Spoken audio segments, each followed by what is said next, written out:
అందరికీ నమస్కారం.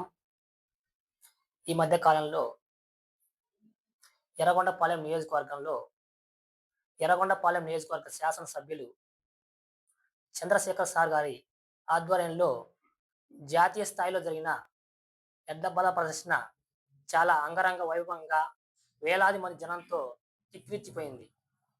ఆ జనాన్ని చూసి ఆ ప్రజాదరణ ఎక్కువైతుందని కడుపు ఉబ్బరంతో కూటమి నాయకులు మా నాయకుడు తాడిపత్రి చంద్రశేఖర్ సార్‌పై మరియు మా అధినాయకుడు జగన్మోహన్ రెడ్డి గారిపై అవాకులు, చవాకులు చేస్తున్నారు.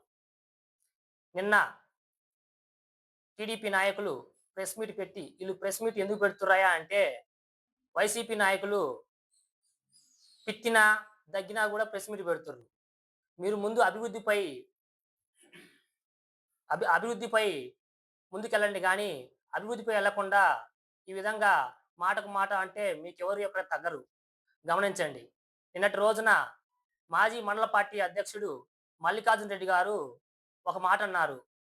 వైసీపీ గవర్నమెంట్ 11 సీట్లకు పరిమితమైనాది. ఈసారి మేము ఒక సీటుకు పరిమితం చేస్తామని. నువ్వు గాదు గదా! మీ అధినాయకుడు గూడా ఒక్క సీటుకి పరిమితం చేయలేడు. అన్న మీకే ఒక్క సీటు వస్తుందని గ్రహించాలి. ఈ మధ్య కాలంలో మీకు మండల పార్టీ కన్వీనర్ తీసేసినప్పుడే నువ్వేం చేయలేకపోయావు. అలాంటిది మా పార్టీని 11 సీట్ల నుంచి ఒక సీటుకు పరిమితం చేస్తావా? చేయగలవా? చెయ్యలేవు. ఎప్పటికీ చేయలేవు. 11, 11 అని కామెంట్ చేస్తున్నారు. 11 మీకు 164 సీట్లు వచ్చాయి కదా!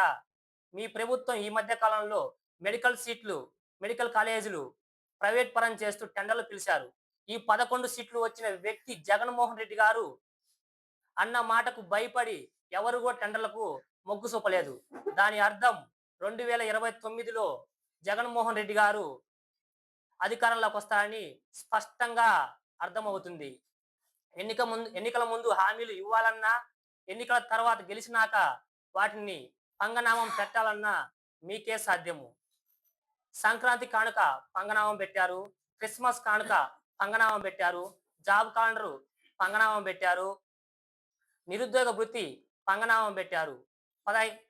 నెలకు 1500 ఇస్తామని చెప్పి ప్రతి మహిళకు 15 సంవత్సరాలు నిండిన మహిళకు 1500 ఇస్తామన్నారు.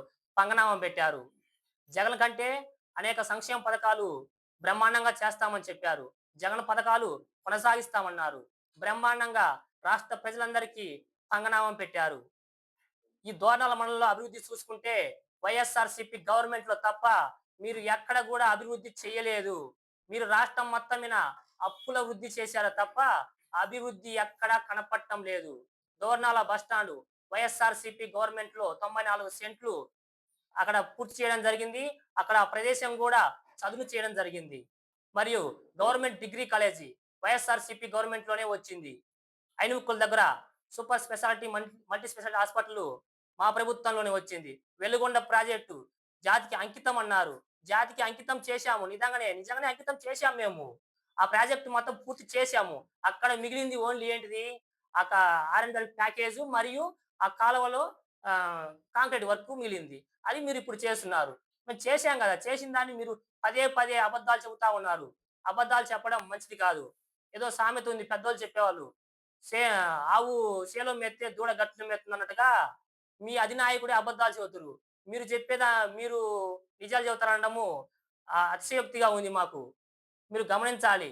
మీరు పదే పదే మా తాడిపత్రి చంద్రశేఖర్ సార్ పైన మరియు మా వైసీపీ గవర్నమెంట్ పైన పదే పదే మాట్లాడడం, అబద్ధాలు మాట్లాడడం మంచిది కాదు. మా ప్రభుత్వమో, మీ ప్రభుత్వమో రాష్ట్ర ప్రజలందరికీ తెలుసు. వెన్నుపోటు పొడిచే ప్రభుత్వం ఏదనేది రాష్ట్ర ప్రజలందరికీ తెలుసు. మా రాజకీయంగా అనుభవజ్ఞులు, వయసులో పెద్దలు పిల్ల బచ్చాగాళ్ళంటున్నారు. ఈ పిల్ల బచ్చగాళ్ళే రేపటి రాజకీయ తరానికి ముందుండేవాళ్ళు. ఈ పిల్ల బచ్చాగాళ్ళే ఆర్మీ సైనికులై దేశ వ్యవస్థను మొత్తాన్ని కాపాడేది ఈ పిల్ల బచ్చగాళ్ళే. గమనించాలి. ఈ పిల్ల బచ్చగాళ్ళంటారు కదా!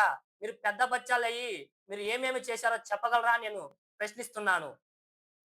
మరియు ఇదే విధంగా చూసుకుంటే మీరు ఇష్టానుసారంగా మాట్లాడడం మానుకోవాలి. మేము ఎవరి జోలికి పోము. మా జోలి ఒకళ్ళు వస్తే ఒప్పుకోము. మా జగన్మోహన్ రెడ్డి గారిని గాని, తాడిపత్రి చంద్రశేఖర్ గారి గారి జోలికి వస్తే ఒప్పుకోము. ఒకవేళ వాళ్ళకి క్షమించినా గూడా మేము క్షమించము. వైసీపీ ప్రభుత్వం అంటే ఉత్తుత్తి ఉల్లిపాయ అనుకోమాకండి. తేజ మిరపకాయ గుర్తుంచుకోండి. మా జోలి రామాకండి. వస్తే తనివి తీరా పెడతాం. గమనించి మీ ఏదన్నా ఉంటే అభివృద్ధి గురించి ముందుకెళ్ళండి తప్పక మాటకు మాట అనడము ఇది పద్ధతి కాదు.